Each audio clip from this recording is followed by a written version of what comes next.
చేయాలని కిరణ్ కుమార్ రెడ్డి గారు తీవ్రమైన ప్రయత్నం చేసి ఆంధ్రప్రదేశ్ యొక్క నీళ్ళ హక్కులను సాధించాలని కిరణ్ కుమార్ రెడ్డి గారు ఆనాడు ప్రభుత్వంలో ఒక లెక్కలు తీశారు. ఆ లెక్క ప్రకారము 512 టీఎంసీలు ఆంధ్రప్రదేశ్కు సంబంధించిన ప్రాజెక్టులకు, తెలంగాణలో నిర్వహించబడుతున్న ప్రాజెక్టులకు 299 టీఎంసీలు. ఈ లెక్క ప్రకారం వారు ఒక లెక్క తీసిండ్రు 2013లో. అంటే 34% తెలంగాణకి, 66% ఆంధ్రప్రదేశ్కి. తెలంగాణ రాష్ట్రం ఏర్పడిన తర్వాత కేంద్ర ప్రభుత్వం ఏర్పాటు చేసిన లేదా జరిగిన చర్చలలో పాల్గొన్న చంద్రశేఖరరావు గారు, హరీష్ రావు గారు ఈ 34, 66% మేము పంచుకుంటామని చెప్పి ఒప్పందం చేసుకున్నారు. మొదట 1 సంవత్సరం కోసం చేసుకుంటున్నామన్నారు. 2వ సంవత్సరం పోయి మరొక సంవత్సరానికి పొడిగించారు. 3వ సంవత్సరం పోయి మరొకసారి పొడిగించారు. ఇక 2020లో పోయి చంద్రశేఖరరావు గారు అసలే ఓపిక లేని మనిషి, పెద్దల కేశవరావు గారికి బాగా తెలుసు. ఎవడొస్తే ఊకే మళ్ళీసారి ఇక మళ్ళీ వచ్చేదే లేదు. ఆ Krishna water tribunal, Bachawat tribunal ఫైనల్గా నీటి కేటాయింపులు జరిగే వరకు ఇక మళ్ళీ వచ్చేది లేదు. ఒకటేసారి వన్స్ ఫర్ ఆల్ సంతకం పెడుతున్నా ఇక 512, 2299 లాగా మేము వాడుకుంటాం. ఇంకా ఊకే మమ్మల్ని విలువకరి, ఊకే నా డిస్టర్బ్ చేయకరి, ఫామ్ హౌస్లు ఉంటాయని చెప్పి క్లియర్గా 2020 సంవత్సరంలో సంతకం పెట్టి శాశ్వతంగా తెలంగాణకు 34%, ఆంధ్రప్రదేశ్కు 66% కృష్ణానదిలో నీటి కేటాయింపుల మీద సంతకం పెట్టి పర్మనెంట్గా వాళ్ళకి హక్కు ఇచ్చిండు. దీనివల్ల ఈరోజు మీరందరూ గుర్తించాల్సింది, ఈ బచావత్ ట్రిబ్యునల్ ఎప్పుడు వేసిండ్రు అనుకుంటున్నారు? 2004లో వేసిండ్రు. 21 సంవత్సరాలైంది ఈ రోజుకు లెక్కేస్తే. బ్రిజేష్ ఫస్ట్ బచావత్, రెండవది బ్రిజేష్ ట్రిబ్యునల్ని అపాయింట్ చేసింది కృష్ణానది మీద నీటి పంపకాల కోసము 2004లో వేస్తే ఈరోజు 2026కు వచ్చినాం. 21 సంవత్సరాలైనా ఈ నీళ్ల మీద జడ్జిమెంట్ రాలే. ఇంకా ఎన్నేళ్ళకు వస్తుందో దానికి లెక్కలేదు. అట్లాంటిది ఆ జడ్జిమెంట్ వచ్చేంత వరకు 512 ఆంధ్రప్రదేశ్ వాడుకుంటుంది, 299 తెలంగాణ వాడుకుంటుందని చంద్రశేఖరరావు గారు సంతకం పెట్టారు. ఇది ఆంధ్రప్రదేశ్కు అలసైంది, అవకాశం వచ్చింది. ఈ ప్రకారంగా వాడుకోవడానికి అన్ని ప్రాజెక్టులు పూర్తి చేసుకోవడం కోసం వాళ్ళు బచావత్ ట్రిబ్యునల్ని ముందుకు పోనిస్తలేరు. డేట్ల మీద డేట్లు వేసుకుంటా సంవత్సరానికి 5-6 హియరింగ్స్ కూడా జరగకుండా వాళ్ళు వాయిదాలు వేసుకుంటూ పోతారు. ఎందుకంటే వాళ్ళకి క్లియర్గా ఒక లడ్డు దొరికింది. మనమే సంతకం పెట్టి 512 టీఎంసీలు ఆంధ్రప్రదేశ్ వాడుకోవడానికి మేము ఒప్పుకుంటున్నాం, 299 మాత్రం మేము వాడుకుంటామని మన సంతకం పెట్టించిన తర్వాత ఇక డిస్ప్యూట్ సెటిల్మెంట్ ఆంధ్రప్రదేశ్ ఎందుకు ముందుకు వస్తుంది? ఈరోజు బచావత్ ట్రిబ్యునల్ ముందల మన వాదన ఏంది? చంద్రశేఖరరావు బ్రిజేష్ ట్రిబ్యునల్ ముందల మన వాదన ఏంది? ఈరోజు మేము ఏం చెప్పినాము?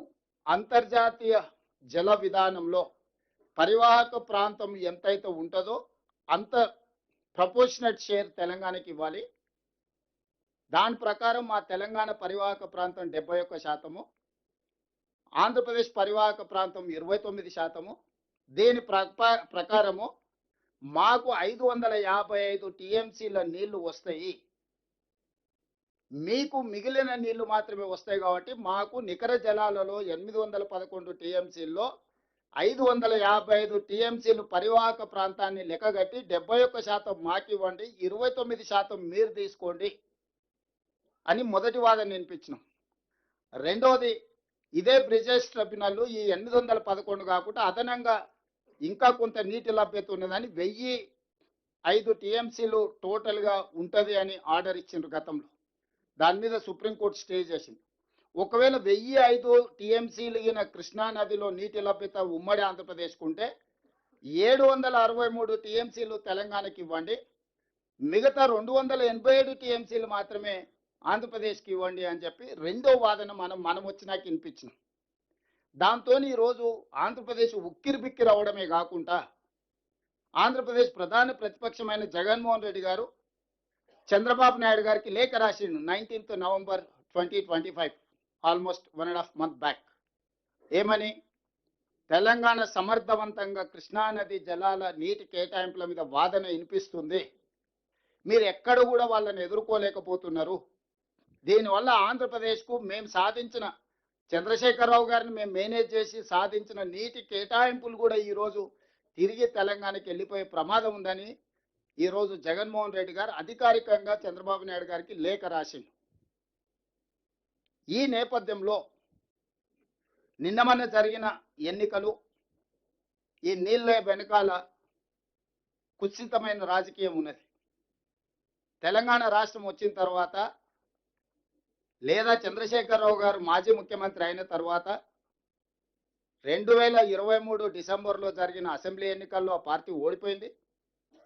2024 పార్లమెంట్ ఎన్నికల్లో ఆ పార్టీ ఒక్క సీటు గెలవలేదు. ఆ పార్టీ పుట్టినప్పటి నుంచి ఈ పరిస్థితి ఎప్పుడు ఆ పార్టీకి లేదు. ఆ తర్వాత కంటోన్మెంట్లో జరిగిన ఉప ఎన్నికలు, ఆ తర్వాత జూబ్లీ హిల్స్లో జరిగిన ఉప ఎన్నికలు, ఆ తర్వాత సర్పంచ్ ఎన్నికల్లో జరిగిన ఎన్నికల్లో ఎక్కడ కూడా పార్టీకి ఆశించిన ఫలితాలు రాలేదు. ఓటమి తప్ప పార్టీకి ఏమీ కనిపించలేదు.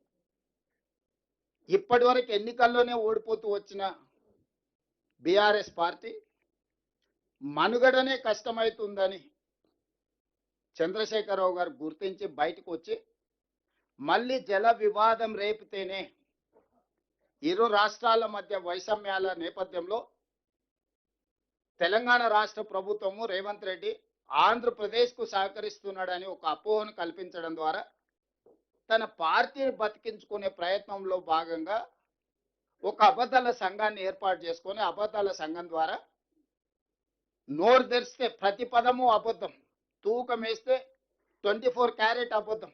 చంద్రశేఖరరావు గారు, హరీష్ రావు గారు చెప్పి ఏదైనా మీరు బంగారంతో మెజర్ చేయాల్సి వస్తే 24 క్యారెట్ ఈజ్ చాలా అత్యంత నాణ్యమైన బంగారం అంటారు కదా, అట్లా 24 క్యారెట్ అబద్ధం